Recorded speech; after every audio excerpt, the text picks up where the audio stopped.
Guys, I want to thank the sponsors of the podcast. I want to thank GoHunt.com. My friend Cody Nelson of 20 plus years.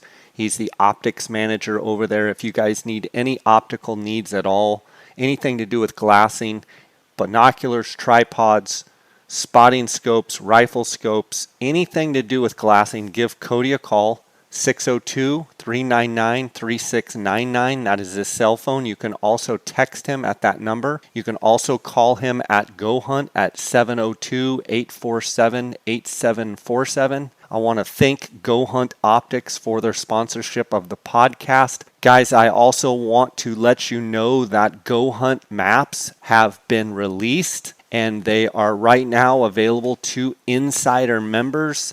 I have had an intimate role in this GoHunt mapping process of getting these maps just how we need them. They are awesome for Western hunters. GoHunt Maps is built for Western hunters.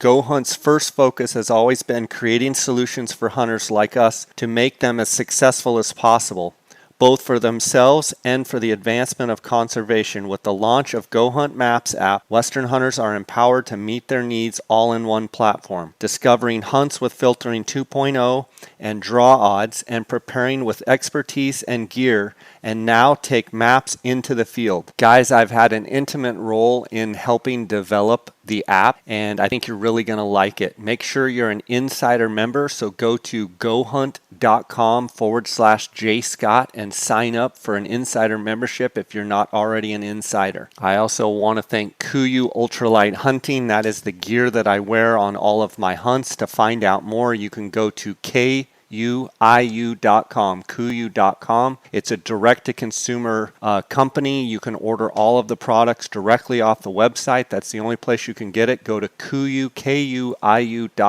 PhoneScope is the adapter I use to take videos and photos right from my iPhone 12 Pro right through my spotting scope or binoculars. Go to phonescope.com, use the JScott21 promo code, and you're going to get a 10% discount. Guys, let's get right to the episode. Guys, welcome to the J. Scott Outdoors podcast. Today I've got Tim Winslow of Arizona Trophy Outfitters on the line. Tim, how you doing? Doing great, Jay. Thanks for having me on. Yeah, for sure. Over the last couple of years, I've had a couple of people reach out, actually more than a handful of people reach out and say you ought to have Tim on the podcast. And I thought, well, I'll reach out, and here we are. So I'm looking forward to chatting a little bit of Arizona deer. I know we've got the application season coming up here in a couple weeks for Arizona and the deadline, and so I figured I'd get you on and have a little chat. So first, thanks for coming on. Yeah, no, I really appreciate it. I'm a huge fan of the show, and I think that what you do, offering awesome info on public land hunting and everything that Arizona has, as well as other areas, is just, it's awesome. It's awesome to get guys started that have never done it. I'm just a huge fan. Awesome, buddy. It's been fun doing it. It's been a big blessing to me as far as getting lots of feedback from people and being able to help and share, so it's been good.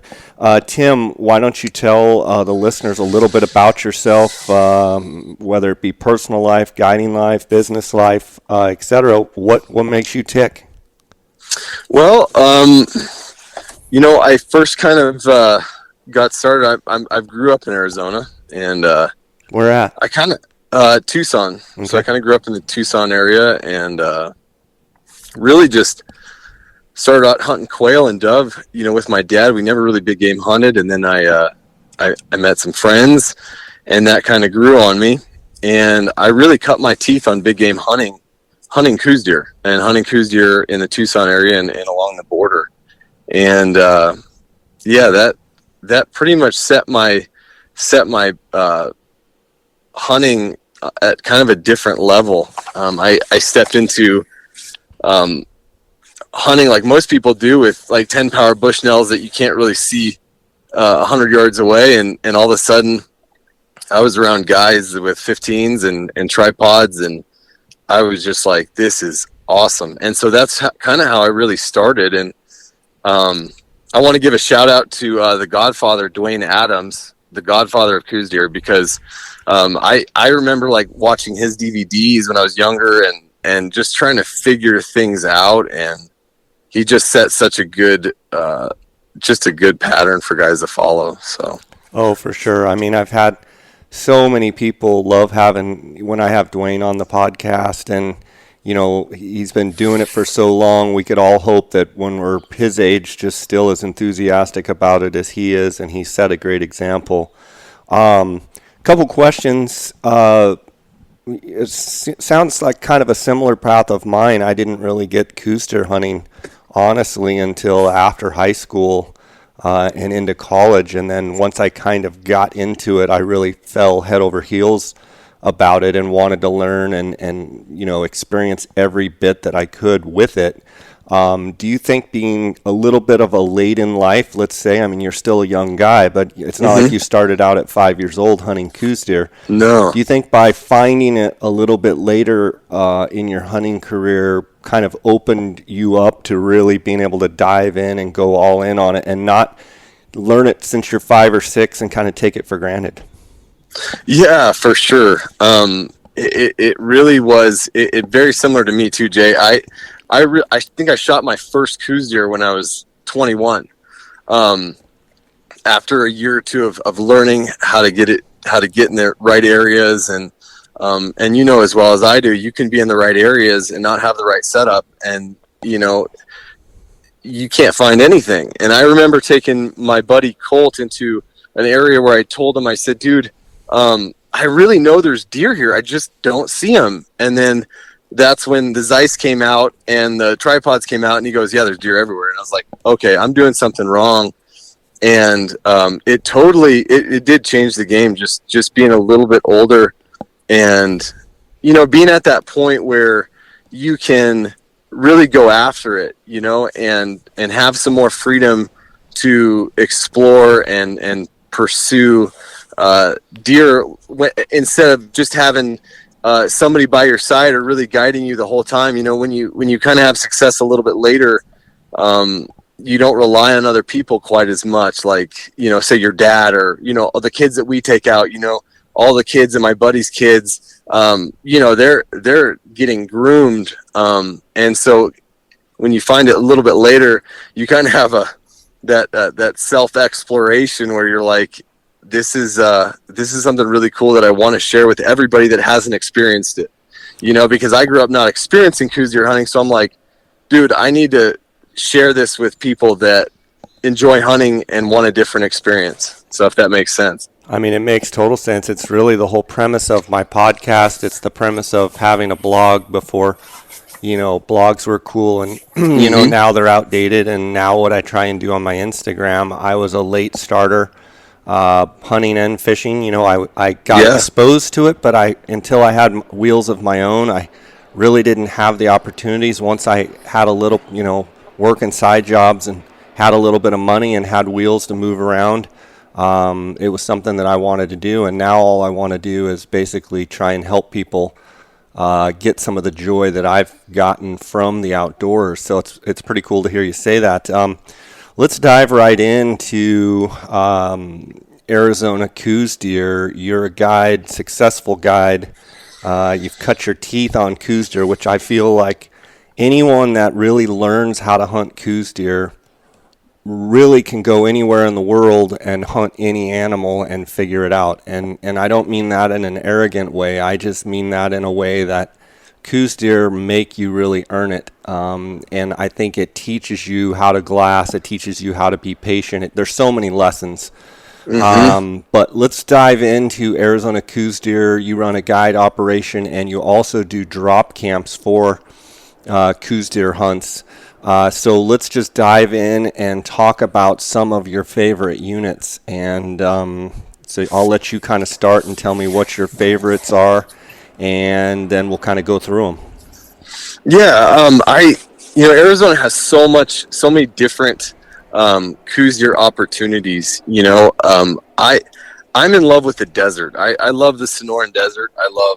I'm just a desert rat. I just fall in love with the saguaro cactuses and just the environment down in the desert. And I describe that southern Arizona, that border area, is kind of like the jungle of deserts, because it's so lush and there's so much that the animals can get from it with all the mesquites and So I personally prefer the desert, the lower desert stuff along that border, all the 30 units basically, from east to west, 30A and 30B and 35A and 36s. They're all just each kind of have a little different flavor to them. And it's funny because guys will come out hunting with us and they'll come from back east and they'll be like, there can't be anything that lives out here. And I said, just wait. When we get on the tripod and the binos at 6 a.m., these hills are going to come alive. And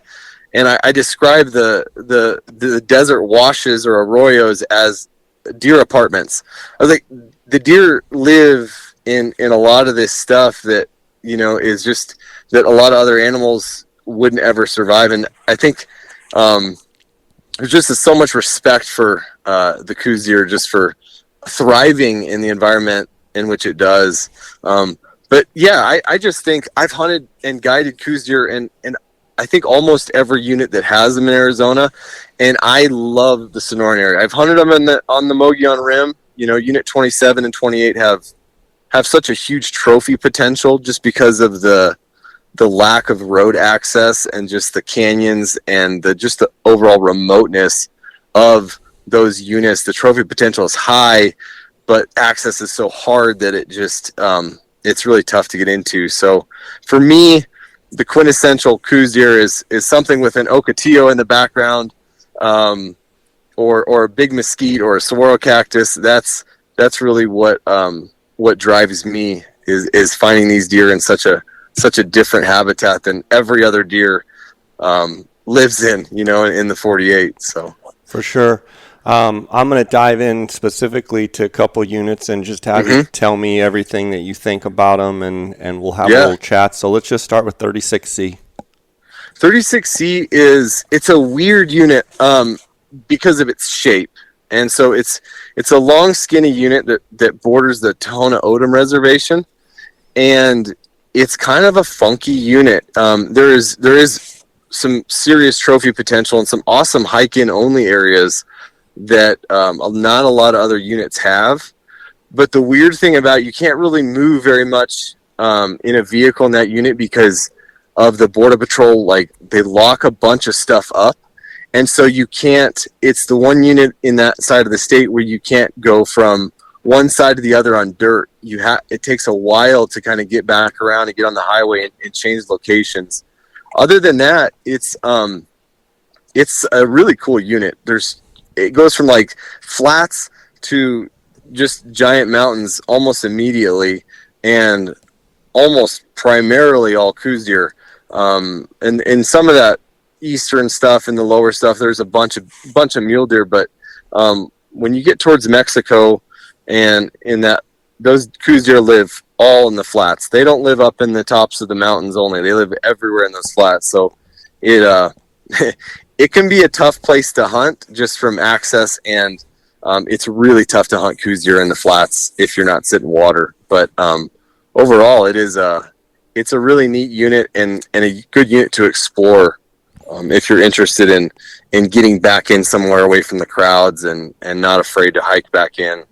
Yeah, I mean, it's been one of those units that's kind of was the crown jewel for a long time, and then with a lot of the illegal traffic and a lot of that stuff going on, and the influence of Border Patrol, helicopters all night, and this kind of goes for all these units we're going to talk about. But for me, the one thing about 36C, you've got that real deserty Ocotillo stuff that primarily inhabits most of the unit, but then you've got that mountain range, the coyotes that are over there on the reservation border, and you've got some of those ranches that allow you to, park and then walk in, and it's all walk in. But it's one of those units that, there have been some giant deer come out of there. It seems like in the last 15 years, the big giant deer that we saw, say, in the early 90s, it just doesn't seem like they're coming out of there quite as much. But it's interesting to me that 36C primarily is Ocotillo and mesquite. There's not very much oak at all. There is a little bit, but not much oak at all compared to a lot of the other Southern Arizona units. Right. Yeah, it's very different. There's not much cactus either. There's some cholla on the bottom, but every time my kind of sign, if you're new to hunting Coues deer or not sure where to start, if you see Ocotillo, which is a like long-armed, real skinny-looking cactus tree, it's funny to describe. If you see Ocotillo, start glassing Ocotillo, because more than often the deer absolutely love it, and they disappear in it, and you think you can see through it until you watch them disappear. So I love to start on Ocotillo, glassing Ocotillo, and just knowing that there's a deer somewhere in there hiding or bedding, and they love that. The Coues like rubbing their antlers on it. They like shedding their velvet on it, and it's kind of cool. Wouldn't you agree, too, 36C is one of those units that you actually want to get up on the desert peaks and look backwards. You do. Look back in the direction you just walked through. Yes. And that's where a little tip, when you're picking a place to hunt and a knob to crawl up on, try and crawl up where you're less invasive as possible and not trying to walk through the country you're glassing. But 36C for me is one of those that I see way more deer and better bucks if I get up and look down. Yeah. Where a lot of Coues, you're getting up and looking across canyons, it seems like they're the better deer are living out, like you said, in those desert flats. Let's jump to 35A and B. Yeah, 35A and B. Awesome. I think I killed my first, or I think it was my biggest buck was out of 35A. My first real nice buck was out of 35A quite a few years ago. That is a unit that I wish I was number one in the military, because Fort Huachuca has probably the biggest Coues deer in the world sitting there, and black bears. But that being said, the Huachuca Mountains are just so full of Coues deer, and so full of what the habitat totally changes from 36C, and then it becomes really thick oaks and some of the pines up on top, and really, really dense habitat where deer can live a lot longer and maintain a lot healthier lifestyle, get bigger.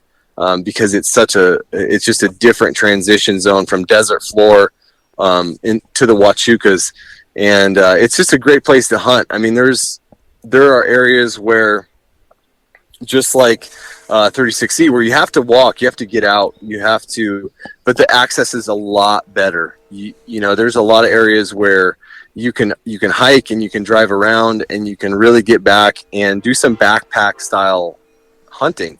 Backpack. Coues camping back in the backcountry where nobody's going to bother you on a quad or a truck, and really experience it. So it's a little similar with 35B. Has a little less rugged, just like the Huachuca Mountains just stand out as such an awesome area. But 35B is a lot more rollers. It's a lot more accessible if you're not apt to go hiking, way up in steep country. There's a lot more access in 35B with just awesome Coues populations. 36B. Yeah, 36B is it's kind of like a mix. I mean, anytime we talk about these border units, we have to, obviously be confronted with the fact that illegal travel or alien travel, whatever the proper word is right now, I mean, it is there, and you will see Border Patrol, and you'll encounter, just the lifestyle down there, which is, there's a lot of Border Patrol, a lot of helicopters, especially right now. But 36B is such a cool area because there are so much roadless, Coues country, so much roadless stuff in there that when you look on a map, it doesn't say wilderness area, but you start looking at it closer and you realize, whoa, there's no roads there, or the Border Patrol shut this down, or, it's almost like a mixed blessing, because the Border Patrol locks stuff up, and now it gives access to the guys that are hungry and willing to go back in areas that otherwise would be taken up by four-wheel drives and quads and side-by-sides. So 36B it's a big unit, and there's some really, really big canyons and some really big bucks that live back in there, that are just waiting to get, found or just living a pretty solitary lifestyle in some of those areas. 36A. 36A is almost opposite of 36B. It's total tons of access. There's access everywhere on a vehicle. You can drive the whole unit on a dirt road. You won't ever come to a lock gate, most likely, and you'll be in Coues country almost the whole time. There's the Coues and mule deer population are pretty split in 36A. 36B is like almost all Coues deer. It's probably 80-20 percentages. In 36A, there's a lot more mule deer. And so you'll see mule deer in some of this, what we call transition zones, where it's like you come out of the big mountains, because there are big mountains, the Cerritos and things in 36A that hold primarily Coues deer and really good populations. But these deer come down and they get into this transition zone where it's not really high, and you'll glass up mule deer and Coues deer on the same hill or on the same, group of Ocotillo. And it's just a great place to hunt if you need better access. If hunting from a quad or a side by side is more of your style, and maybe because you're limited physically, that's a good place to start with. Again, healthy deer populations. The trophy potential is a little bit less, I would say, just because of the access, because that always goes hand in hand, as you know, Jay. That more access means less places and less. The deer, more chance they're going to get found over their lifetime, but still some really good bucks come out of 36A every year. So, yeah. 34A. 34A is kind of like 36C in the fact that it used to be kind of a crown jewel as well, and it kind of still is. I mean, you remember back when I think the world record Pope and Young buck, archery buck, came out of 34A. It really got a lot of publicity, and it is still a fantastic unit. Almost all, again, it's very Coues, even in some of the lower stuff. It's very Couesy down low, but the mountains are absolutely giant compared to some of the other 36B and 36A. Getting up on the Santa Rita's they're just giant mountains, and there's so many deer that we see, Jay, where it's one of those spots where you're like, yeah, we killed this buck, but we saw 3 others that were way bigger, just in crazy spots, where you're like, it kind of keeps you going back, because you're like, dude, I saw a drop tine up there, we couldn't get to him, but man, we still shot this 96-inch buck, and we're, man, let's try to get it next year and see if he's still there. And it's one of those areas where a lot of deer do not get found, and no matter how hard it gets hunted, there's a lot of deer that have these little hidey holes that you have to commit to doing a 2,500 foot ascent and committing to a tiny canyon that you're glassing 300 yards across, and that's just not realistic for a lot of people. So 30B. 30B is again, one of those units where I actually started hunting. I actually killed my first deer in 30B, and it used to be a lot more accessible than it is now. Right out of Bisbee is just fantastic Coues country, but there is private land, and there is private land access, and lots of border patrol and some border issues are happening down there. But it goes all the way up to I-10, so it's a real long, skinny unit, and there's not only the Mule Mountains on the southern end of it, but the Dragoons up on the northern end of 30B have awesome deer, and some of the biggest deer have been shot in 30B in the flats, and like some of the biggest deer statewide some years have been shot in 30B, and living kind of down low in some of those washes, some of those riverbed areas where it's just really hard to find and really hard to shoot long ways at them. And it's a good unit. It's a hard unit if you're just starting out. If you're a DIY guy and you're saying, I want to try Coues deer, that's not my first choice, Jay, is 30B. It's just because of the access and because the populations are there, but they're not as high as other areas where you can just jump right into it and be in the right area and into bucks almost immediately. So 30A. 30A is again one of those units where there is some access just because of the border. There's some access stuff down lower, but I have seen some really, really big deer. There's some cool spots, some cool canyons where it's hike in, walk in only, or horse back in, and hold some really, really big deer. It brunts up against 29 there, which is the Coues, and a lot of those deer kind of go back and forth. It's interesting in those units because you don't really know. You're like, am I in? And I know guys have experienced this where they draw a 30A tag and they're like, am I in Coues deer country or am I in mule deer country?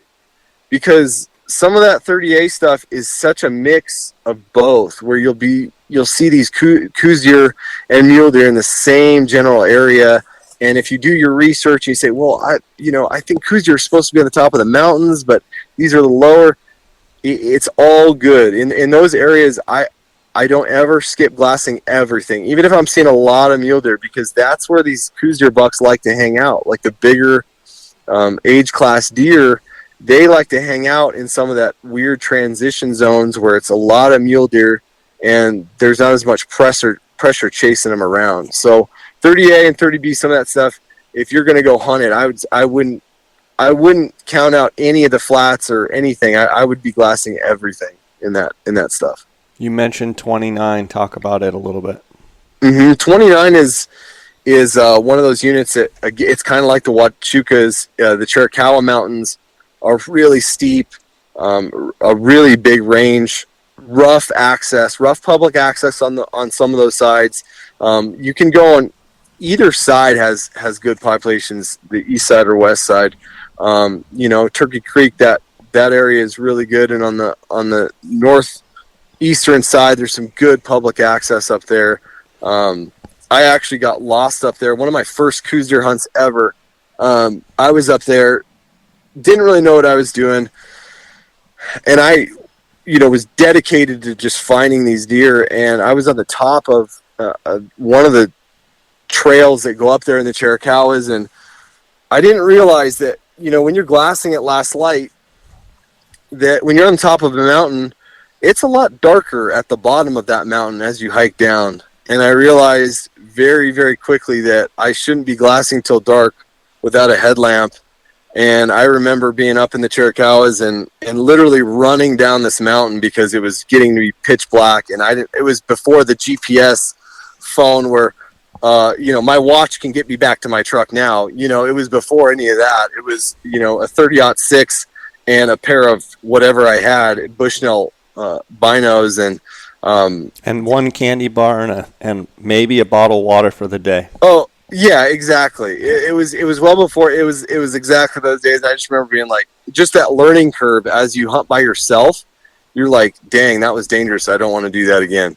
And I remember falling down the mountain and seeing sparks go off my scope. My gun was unloaded, obviously, but sparks going off my scope, and I'm like, dude, this is out of control. So 29 has a special place in your heart. What about 34B?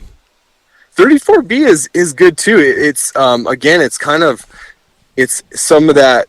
It's not quite as high as 34A. There's some of that lower stuff. We shot a real nice buck in 30B a couple years ago in some of that lower mountain range, the wet zones. My family is from that area. My dad's family has been in Arizona forever. I mean, my grandparents were born in Jerome and were old miners, way back in the day in that Tombstone area. So I actually have a lot of family that live in that Tombstone 34B, the Whetstone area, and they're mainly all quail hunters, so they don't really help me very much. And I'm like, hey, have you guys seen any bucks around? They're like, no, we're just hunting quail. So, but anyway, it's a good area. It's an area where access, you gotta definitely look at your maps. You gotta look at your OnX and look at some stuff and do your research before you head in there.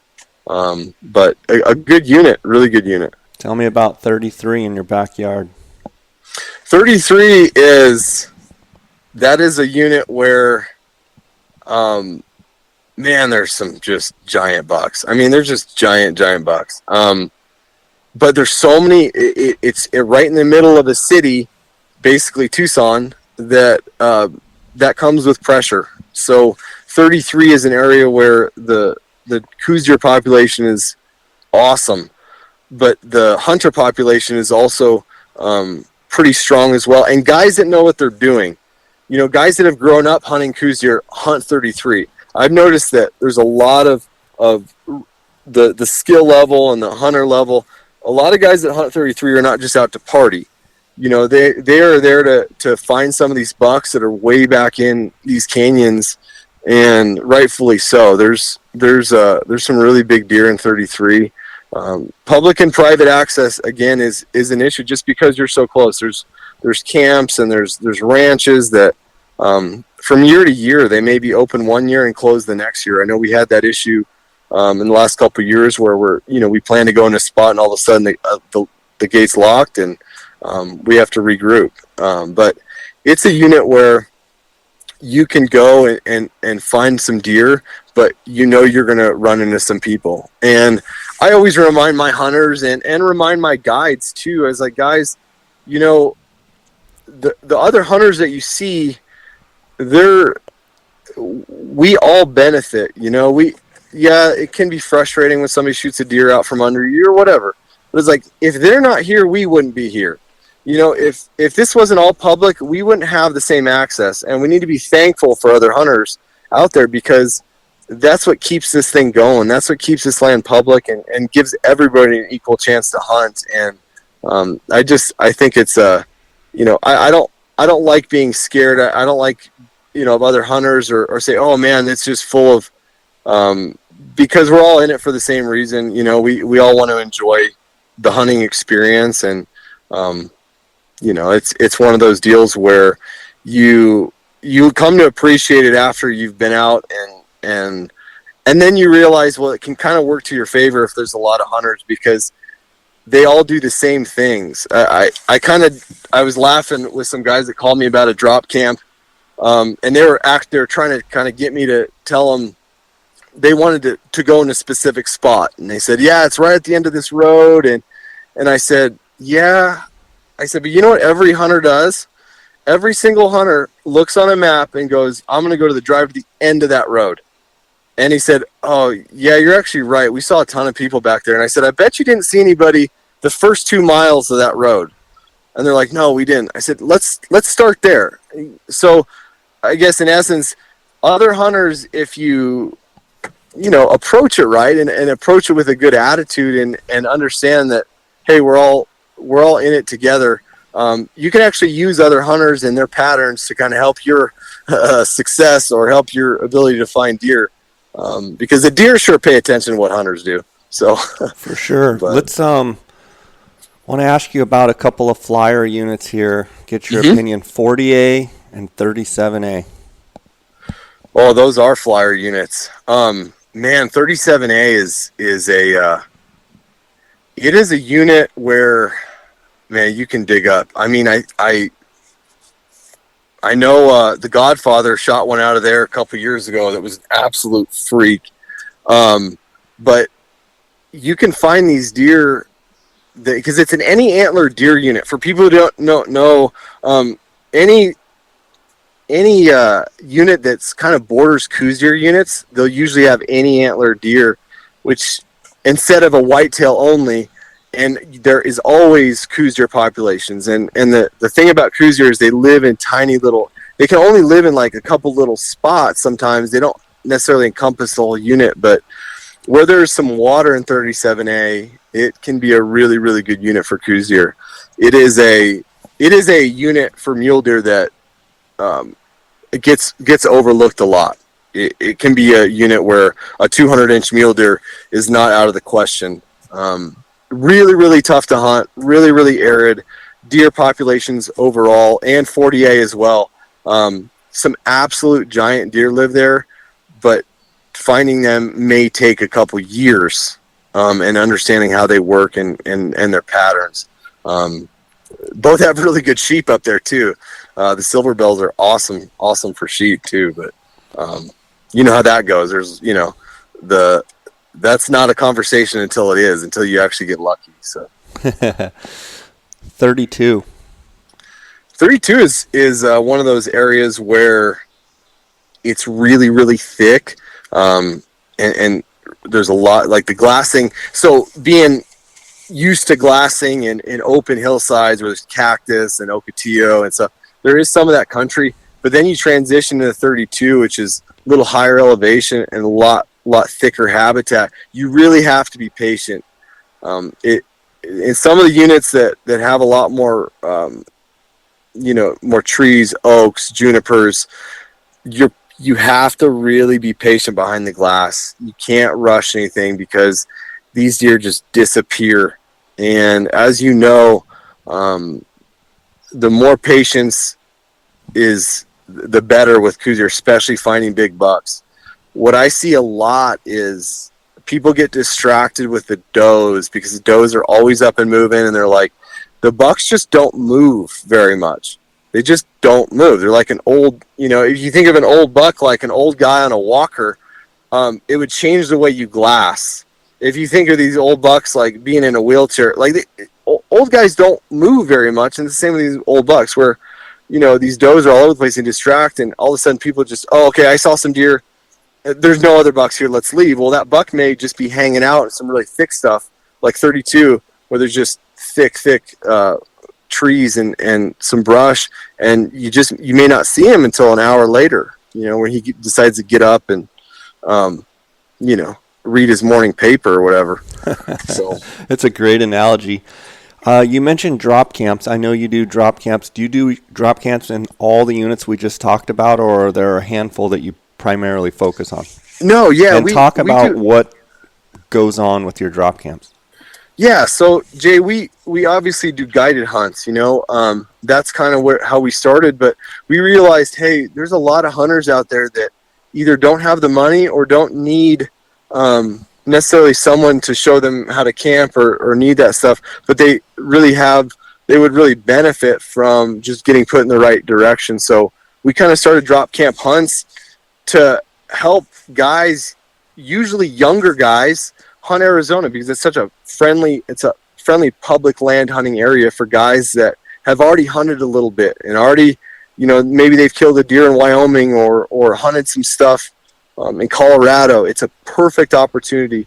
And so what we do is, you know, we can only take so many hunters as guided hunters.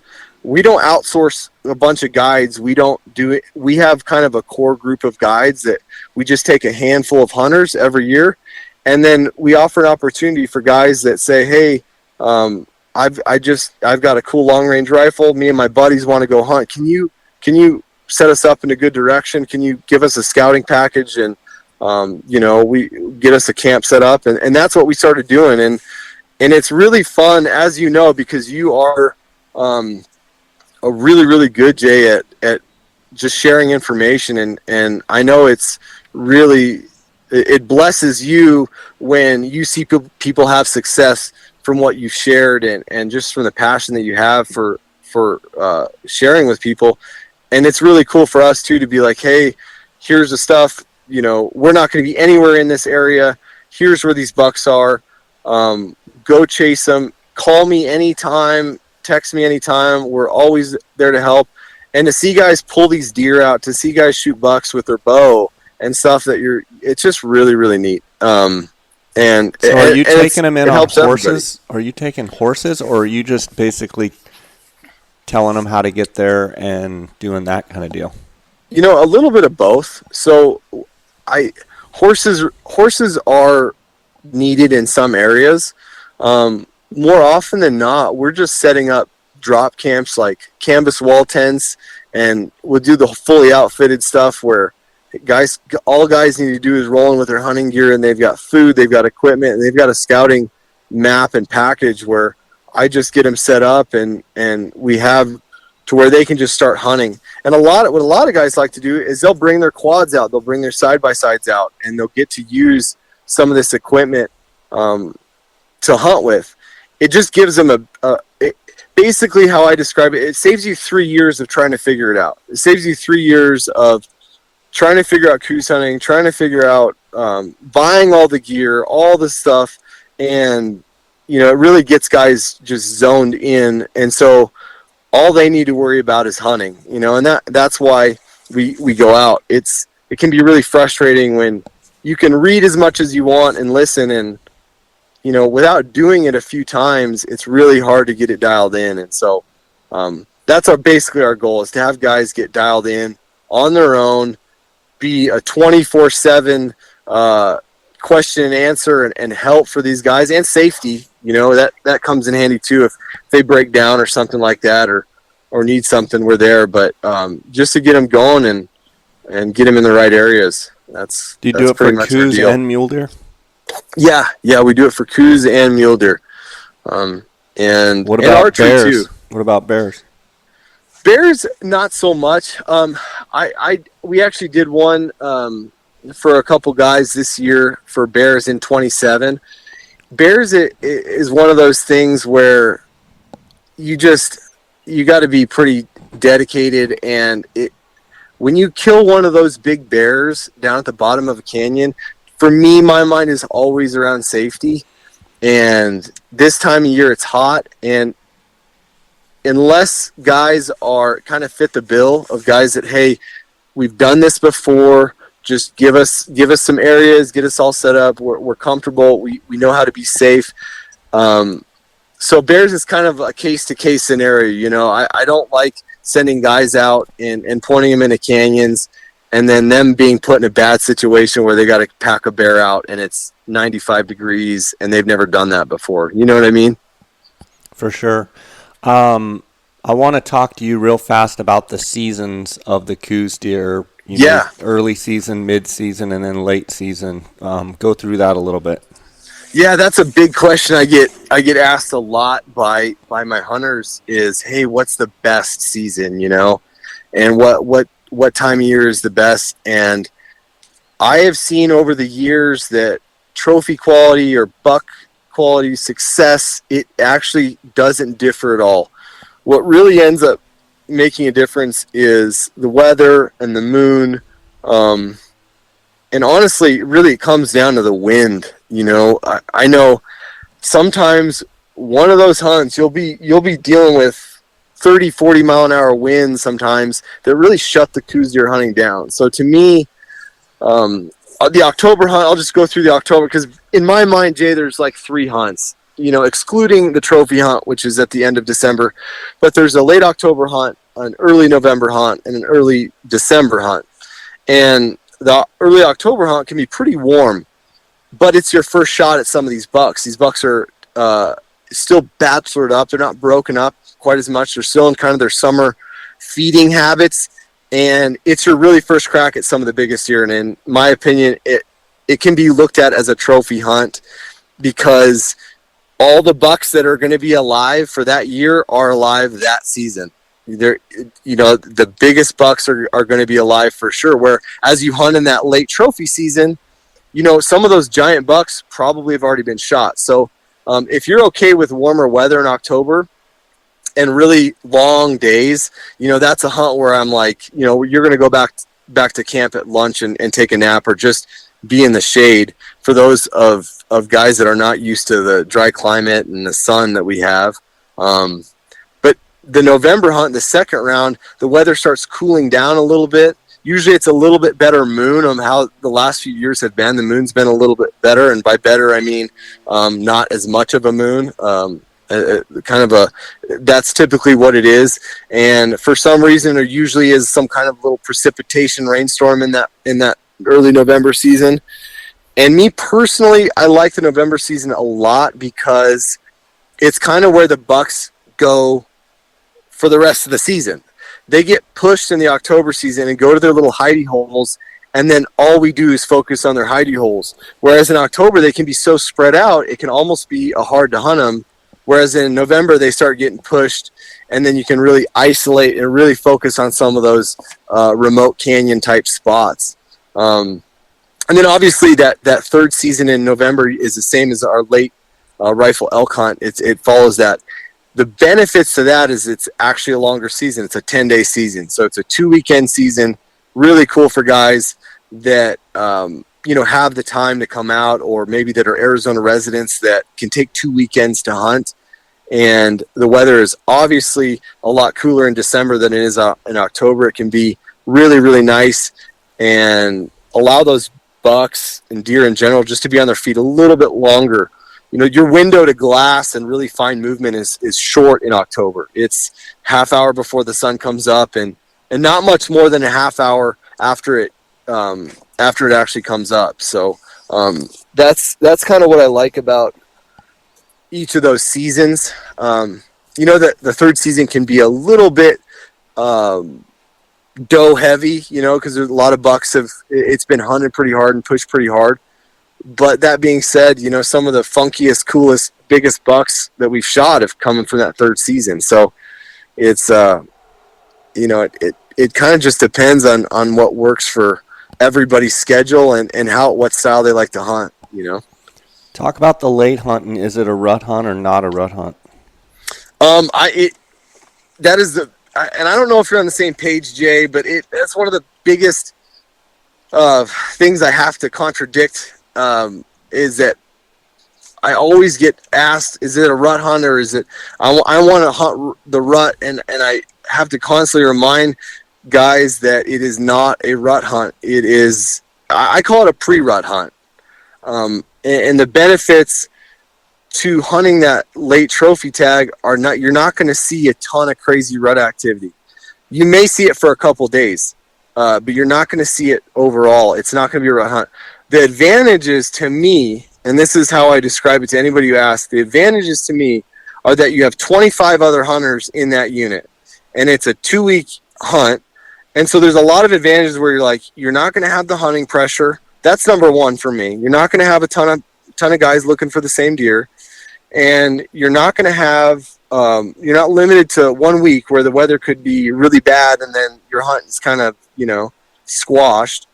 And thirdly, the weather and the pre-rut activity. This year we did see, we saw a big buck he was on does almost every day, but I still wouldn't consider it a rut. I feel like in that late December hunt, Jay, I feel like the bucks are just checking their Facebook. I feel like they kind of go to these does and check in on them every single day. Checking and the they Facebook. They just check them out, and because when these when these Coues are actually rut, it's violent. All of a sudden you'll see deer running 100 miles an hour for a mile, and so really the hardcore rut activity happens in mid-January where it's archery only. But that late season trophy tag, it's totally good opportunity for guys that have some mid-range level points and want to hunt Coues deer and want to have a really cool special hunt. But I wouldn't expect that to go into that hunt expecting to just try to find does, because while you're finding the does, you'll find the bucks. It's not that kind of style. And I don't know if you've had the same experience. I've been up on the Mogollon Rim. Some of those northern units, it can be a lot more ruddy up there in that late December time. Whereas in the border units, they're not even thinking about it yet. So it kind of does differentiate from region to region, rut activity and obviously weather. But I don't know what your experience is with it, but that's mine. I agree with you totally. I think the further north you get, 6As, 22s, 23s, potentially get a little more ruddy. But in general, it just seems like most of the rutting action, the real rutting consistent, is in January. Okay, I'm going to put you on the spot here. Archery, they've done a lot of changes with the OTC archery hunts.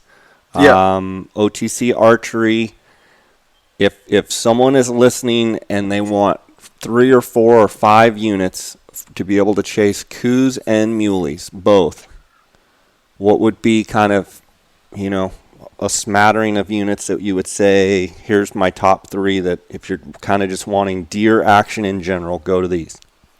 Yeah, so archery stuff has changed, and you need to look at the regulations this year because the December hunts have changed in some of these units.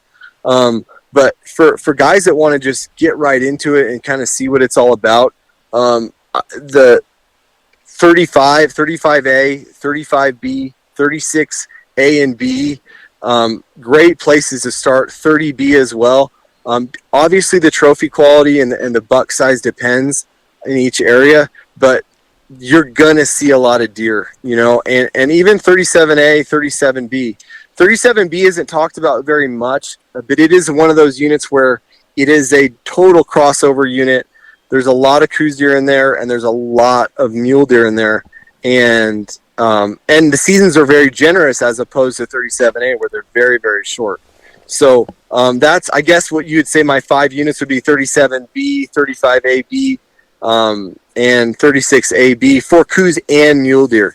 There's some units that are to me just kind of Coues only, which are like 34A and 33 and stuff like that, or if mule deer only to me is 37A if we're talking archery only. But yeah, great areas. Again, keep in mind some of that stuff along the border. You're going to run into some border patrol. I don't feel like it's overly dangerous. It unnerves people, for those that haven't been down there very much. But it's lots of deer. There are lots of deer down there, and such an awesome opportunity for guys to come out and do something in January too. So. For sure. Okay, I can't not ask you before we get off the phone. You just got back from hunting big bears on the peninsula. Give us the short synopsis. Oh yeah, so I'm an outfitter in Alaska as well. I'm a registered guide, and so every May of even numbered years, it's really confusing. We hunt big bears on the peninsula. Well, last year it was canceled because of COVID, and so we hunted bears this year in May. And we had these bears that obviously hadn't seen humans for a while because they were really, really, really friendly. I had a couple different run-ins with some big bears, but I had an archery client who shot an amazing brown bear, just under 10 feet, and just a giant brown bear. And I'll tell you what, people ask me a lot about bow hunting big bears, and it you got to be ready. I mean, I had my 375 H&H ready to roll for protection, but you'll never see a bear die quicker than with an arrow. I actually have video. I'm going to hopefully come out with it soon of this big giant brown bear. He's going to be really, really high in Pope and Young. We green scored him, and he was just under 28 inches, which is super, super big for an archery kill. And but he got shot at 25 yards with a normal setup slick trick broadhead, and he died, honestly, Jay, in 5 seconds. He ran about 20 yards, and he was lifeless in 5 seconds. It was just amazing to see, and so nice to have a clean archery kill like that, and everything happened really smoothly. But there's no greater adrenaline rush, I don't think, than getting close to these giant bears, and just being the lesser predator when you're up that close to them, for sure. So it's a fun time. Awesome. Sounds incredible. We've covered a lot of ground. You've done a great job. I appreciate you spending time with us. I want you to give people a chance to figure out how they can follow you, how they can reach out to you, and also link it up in the show notes. Yeah, awesome. Yeah, I have a YouTube channel that I share some videos with and some info with. It's ATO DCH, which is Arizona Trophy Outfitters and Drop Camp Hunts. And of course, I have a website, ArizonaTrophyOutfitters.com and DropCampHunts.com. And my Instagram is Arizona Trophy Outfitters _DCH. And yeah, I'm gone a lot, like really gone. Like I was in Alaska and actually like out of service. So I try to keep up on stuff like that and try to respond and, just try to help people out. So yeah, if anybody has any questions, just hit me up. I'm definitely free for information, and just like seeing guys be successful. Awesome, Tim. Thanks so much for coming on and sharing with us. And I look forward to having you on again. Okay. Thanks. Yeah, I appreciate it. Great job. All right. Take care. God bless.